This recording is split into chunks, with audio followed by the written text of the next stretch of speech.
जब कर्ब बला में नवासाए रसूल का सर काटा गया तो एक कोहराम बरपा हो गया, जमीन सोगवार हो गई, सूरज को ग्रहण लग गया, आसमान सुर्ख हो गया, बैतुल मुकद्दस की जमीन से खून उभर आया, खाना काबा हिलने लगा, रसूल अल्लाह की कब्र मुबारक सुर्ख हो गई, यजीद का महल हिलने लगा। फौजे यजीद डर भी रही थी, लेकिन दौलत की लालच में वो इन तमाम अल्लाह के मौजज़ों को दरगुजर कर रही थी। सरे हुसैन जब नौके सिना पे आया तो अल्लाह की हम्द सना करने लगा, अल्लाह का शुक्र करने लगा। इमाम हुसैन कटे हुए सर से देख रहे हैं कि उनकी बहनों और बेटियों के सर से चादरों को लूटा जा रहा है, उनके खयाम को जलाया जा रहा है। वो अल्लाह को गवाह बना के अल्लाह की मर्जी में राजी हैं और फिर रसूल अल्लाह की नवासियों को कैदी बना के इमाम हुसैन अलैहिस्सलाम के कटे हुए सर के साथ कूफा और शाम की तरफ ले जाया गया, क्योंकि यजीद का ये हुक्म था कि सरे हुसैन काट के मेरे पास लेके आओ और रसूल अल्लाह की नवासियों को कैद करके जंजीरों में जकड़ के उनको पत्थर मारते हुए इस तरह से महल तक पहुंचाओ कि लोगों के दिलों में मेरा दबदबा कायम रहे। तारीख ने लिखा, रसूल अल्लाह के खानदान के छोटे बच्चे ऊंटों के साथ बांधे गए और यूं ये काफिला चलता रहा।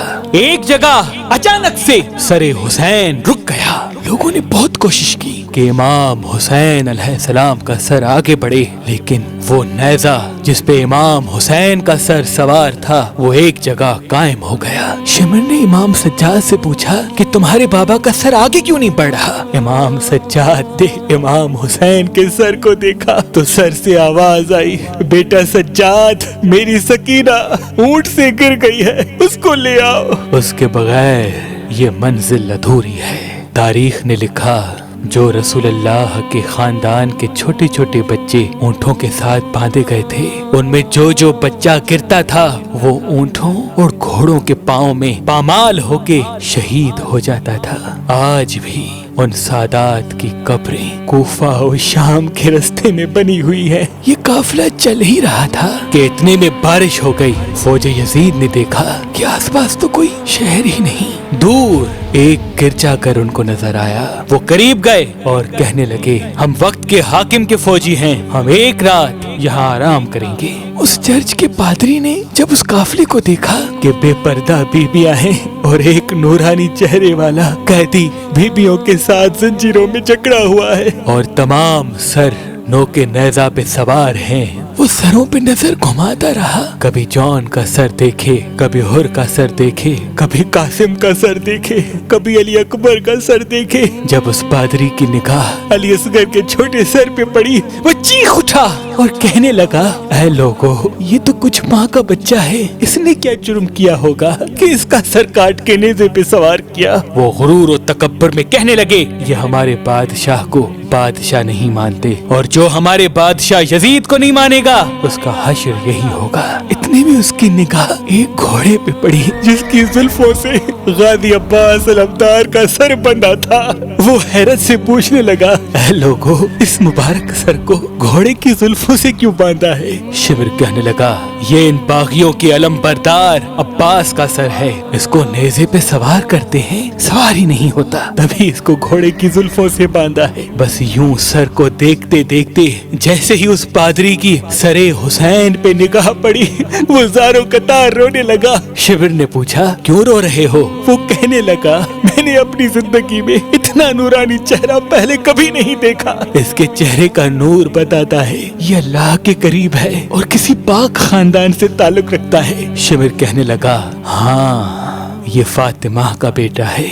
वो हैरत से पूछने लगा, कौन फातिमा? शिमिर ने कहा, फातिमा बिनते मोहम्मद। वो जमीन पे बैठ गया और चीख के कहने लगा, मोहम्मद रसूल अल्लाह। शिमिर ने कहा, हाँ। वो हैरत से पूछने लगा, ऐ बदबख्त, ये तो तुम्हारे रसूल का नवासा है, तुमने इन्हीं को ही कत्ल कर दिया। आज रात अगर रहना चाहते हो तो एक रात के लिए इस सर को मुझे दे दो, तुम चाहे जितना सोना लेना चाहो ले लो, एक रात के लिए इस हुसैन का सर मुझे दे दो। शिमिर ने कहा, हाँ ले लो, कल सुबह हम इसको लेके जाएंगे।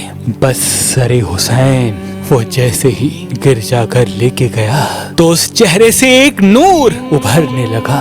وہ گھٹنوں پہ بیٹھ کے زارو قطار رو ہی رہا تھا۔ اتنے میں اس کی نابینا بیٹی قریب آ کے کہنے لگی، بابا آپ رو کیوں رہے ہیں؟ اس پادری نے کہا، اس سر کی زیارت کرو، یہ مقدس سر ہے۔ وہ نابینا اس کی بیٹی کہنے لگی، میں کیسے دیکھوں، میں تو آنکھوں سے اندھی ہوں۔ اس پادری نے کہا، اس مقدس سر کی زیارت کے لیے تم اللہ سے دعا مانگو، مجھے امید ہے اس سر کے صدقے اللہ تمہیں آنکھیں دے دے گا۔ بس وہ جیسے ہی دست ادب کو جوڑ کے اللہ سے دعا مانگنے لگی تو امام حسین کے چہرے سے نور ابھر کے اس نابینا عورت کی آنکھوں میں ٹھہر گیا اور یوں وہ دیکھنے لگی، خوش ہونے لگی۔ وہ بھی گھٹنوں پہ گر کے زارو قطار رونے لگی اور اپنے بابا سے کہنے لگی، بابا اس سر کے معجزے سے تو میری آنکھیں صحیح ہو گئی۔ یہ کیسے بدبخت لوگ ہیں جو ان ہستیوں کے سر کو کاٹ کے آئے ہیں۔ بس وہ روتے رہے اور رات اختتام کو پہنچی۔ اس پادری نے بہت کوشش کی کہ سر حسین کو ان ظالموں کو واپس نہ کرے، لیکن فوج یزید نے ان پہ ظلم کر کے سر کو حاصل کیا اور رسول اللہ کے خاندان کو قید کر کے امام حسین کے سر کے ساتھ شام کی طرف رواں ہو گئے۔ سلام ہو رسول اللہ کے نواسے کے مبارک سر پر، سلام ہو ان پاک ہستیوں پر جو کائنات پہ حکومت رکھتے ہوئے بھی انسانیت کی بقا کے لیے ہر ظلم سہتے رہے، انسانیت کی بقا کے لیے ہر ظلم سہتے رہے۔